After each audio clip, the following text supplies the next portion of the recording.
Buenas noches, bendiciones queridos hermanos en Cristo, que el Señor Todopoderoso que ha nacido en Belén y del cual seguimos celebrando este tiempo de Navidad, los bendiga y los colme de gracia y que su misericordia los alcance donde quiera que estén. Mi nombre es Jorge Isaac González Marín, salesiano cooperador, y bueno, vamos a meditar un poco sobre la liturgia de la palabra que hoy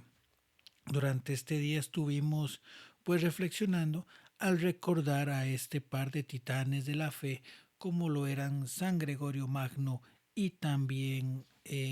San, me fue el nombre, San Gregorio Nacianciano, perdón, y San Basilio Magno, doctores de la iglesia, obispos y que nos enseñan y nos han invitado a la profundización de la doctrina, de cómo Jesús ha hablado a su iglesia y producto de esa iglesia pues nos ha dado testimonio de vida y vida en abundancia. Entonces vamos a reflexionar un poco sobre justamente esas reflexiones que han hecho justamente la iglesia en torno a esta liturgia de la palabra. Dice que la primera lectura tomada justamente de San Juan Evangelista nos presenta la parte de lo que es justamente el anticristo. ¿Qué es el anticristo? Yo recuerdo que en mi época principalmente más joven, aunque es una película prácticamente clásica, se hablaba mucho del famoso anticristo y lo que era la profecía, lo que era aquel un niño que iba a tener una particularidad, que era que iba a tener pues en su cabeza una marca del 666 y producto de eso se iba a reflejar justamente esa, esa manifestación del maligno y demás. Y bueno, se hizo muy común, se hizo muy normal ese tema de lo que era justamente lo que va a ser esa profecía con el anticristo. Pero lo cierto de todo esto es que Juan nos pone de manifiesto que el anticristo, más que pensar en un monstruo o es una actitud, una disposición de nuestro ser de escuchar al maligno y ponernos en contra del Señor. De hecho, San Juan lo pone muy bellamente y muy claramente en la primera lectura, tomada justamente de su primera carta, cuando dice que ¿quién es el mentiroso sino el que niega que Jesús es el Cristo? Ese es el anticristo, el que niega al Padre y al Hijo. Es decir, que aquellos que niegan justamente las enseñanzas del Señor, que niegan la divinidad de Cristo, que niegan justamente todas esas experiencias, todas esas enseñanzas y todo lo que Jesús nos legó a través de su iglesia, ellos son los verdaderos anticristos. Y bueno, pues claramente hay que tener en ese sentido la certeza, perdón, de que hay que enfrentar eso y que es un ataque constante, que son señalamientos y cosas que no podemos obviar y que han sido propias de todas las eras y épocas de la iglesia, no solamente refiriéndonos en esta parte cuando hablamos de esas primeras épocas cristianas. En la actualidad, como ha sido a lo largo de la historia, habrá personas que quieren torcer las enseñanzas del Evangelio, incluso dentro de la iglesia. Habrá enemigos desde afuera que quieren atacarla, como en su momento lo quiso hacer Napoleón Bonaparte, como en su momento lo han querido hacer las diversas ideologías que han estado en contra de lo que es la experiencia del Evangelio. Entonces, no es nada nuevo pensar que evidentemente van a haber enemigos contra la iglesia. Ahora bien, ante esto, también nosotros nos toca tomar una posición, tomar una partida, que es, pues, o defendemos la fe o estamos unidos con ellos. Hay una frase muy fuerte del Apocalipsis y que no podemos dejar de lado, que es aquella que decía o tibio, perdón, o calientes o fríos, porque si no porque a los tibios los vomitaré de mi boca. Y aquí es donde entra esta famosa cultura que hoy se ha vuelto muy marcada, que es la del relativismo, que es justamente que cada quien tendrá su verdad. Y bueno, pues evidentemente habrán circunstancias que hay que atenuar, que hay que reflexionar, y que es parte de la labor de la iglesia, del acercarse a las personas en sus diversas realidades, pero para poder ayudarles justamente a que encuentren la verdad en Cristo. Porque evidentemente en cada momento habrá diversas circunstancias, pero el problema radicará en la medida de que queramos torcer las enseñanzas del Señor. Por eso justamente el Salmo 97 habla de ese cántico nuevo, que es justamente la elevación del pueblo de Dios, que unido en el sentido de recordar todo lo que Dios ha hecho por ellos, que en ese aspecto es justamente, y como lo dice el texto, es el Señor da a conocer su salvación, porque su diestra ha dado la victoria, su santo brazo. El Mesías que ha llegado a la tierra, que ha pues justamente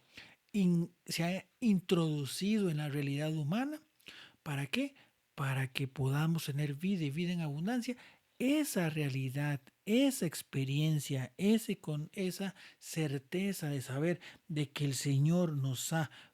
pues nuevamente redimido, es la que debe de impulsar a los creyentes justamente para poder evangelizar, poder dar un testimonio con total franqueza, con total alegría y con total convicción.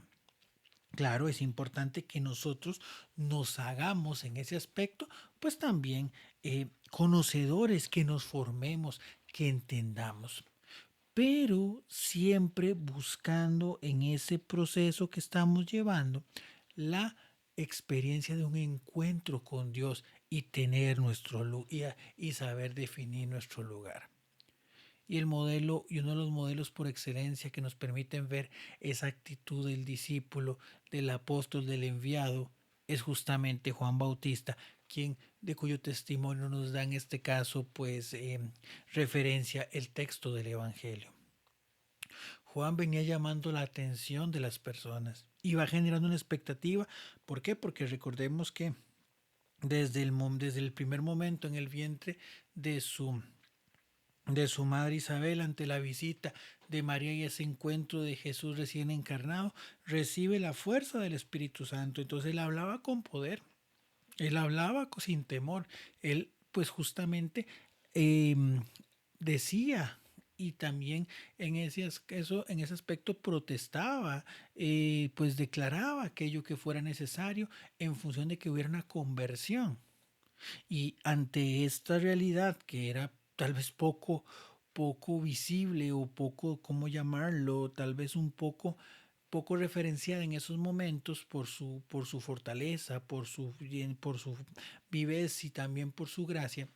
de todo el mundo empieza a pensar que Juan el Bautista es el Mesías, a lo que él responde, no lo soy.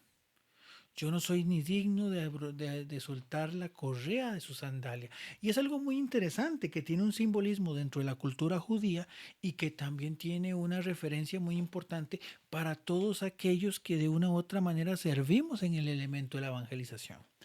Se dice que la sandalia, como obviamente es una prenda muy interesante, muy útil y demás, creo que ahora pues tal vez usamos más zapatos, pero dentro del ambiente judío una sandalia no solamente era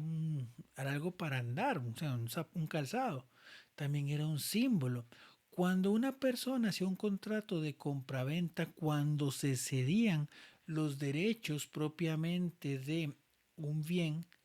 el, el vendedor pues se quitaba la sandalia y se la entregaba al comprador como un signo de pacto, es decir, le estaba entregando lo que y estaba traspasando ya la propiedad. Juan el Bautista, esta expresión de no ser digno ni siquiera soltarle la correa, es una manera de decir, yo no puedo apropiarme de algo que no es mío. ¿Por qué? Porque esto es del Señor, eso es más grande que nosotros. Muchas veces nosotros podemos correr el riesgo de querer quitar, no solamente desabrochar la correa, sino tal vez a veces por nuestros comportamientos,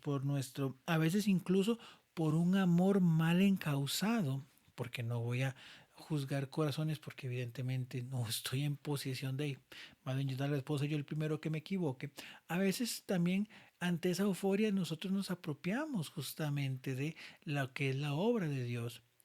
Ya lo decía y creo que en otras oportunidades lo hemos reflexionado, aquella experiencia que tuvo Monseñor Bantuán, aquel obispo en aquel obispo que tuvo víctima del comunismo en Vietnam, fue justamente encarcelado y demás, y esa preocupación como obispo y pastor de la iglesia de cuidar a su feligresía, hasta que en un momento Dios le habló y le dijo: